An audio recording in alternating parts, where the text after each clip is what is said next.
December was busy for Surfer, and he doesn't want to be disturbed. At the beginning of the month, the paver finally left the apartment and was replaced with a tree. Surfer got feisty with his brushes, and we loved to see it. The inspector inspected while I put the tree in the stand, strung lights on it, and put his favorite blanket underneath. He got a fresh catnip candy cane and shredded it to pieces, but at the same time he didn't, because he protected it under the tree all month, because he's the protector. That's why he protected his new rug from the vacuum. We know Surfer is a gardener too, and he grew some cat grass inside. His new luxury stroller came as an early Christmas gift. At first, Surfer was a little nervous patrolling the neighborhood in it, but after a couple walks, he hopped in his carrier himself. We learned he likes peeking out all the windows and keeping his head underneath the handles so no one can see him. December was the first time we got to take his new carrier to the groomer. We try to go every few months, and he needed it this month. His fluffy pants needed it. The secrets. On the way back into his apartment, Surfer stood up so he could patrol the hallway. Then he showed us his fresh pair of pants, not as fluffy as the last ones,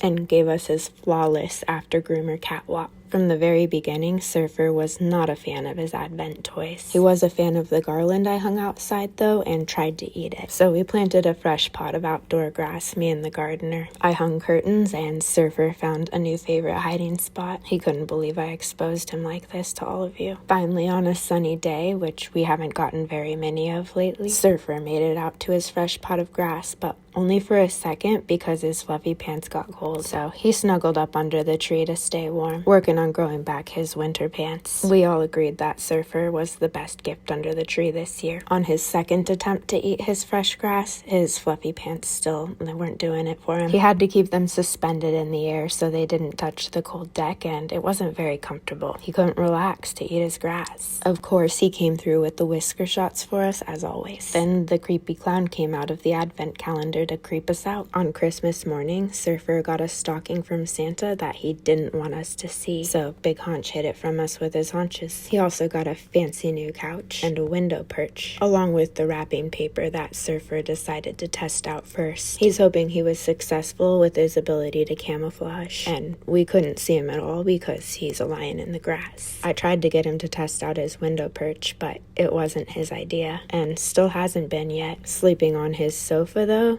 that is Surfer's idea, and the Tobin shots are a bonus for us. Once we collected and marinated all the Advent toys, I dumped them out, and they still were not good enough for Surfer, but Samsung was. Surfer went full predator mode, hunting Samsung on the TV, and then attacking the dirty paper towel. His favorite activity right now, though, is laying on his new sofa.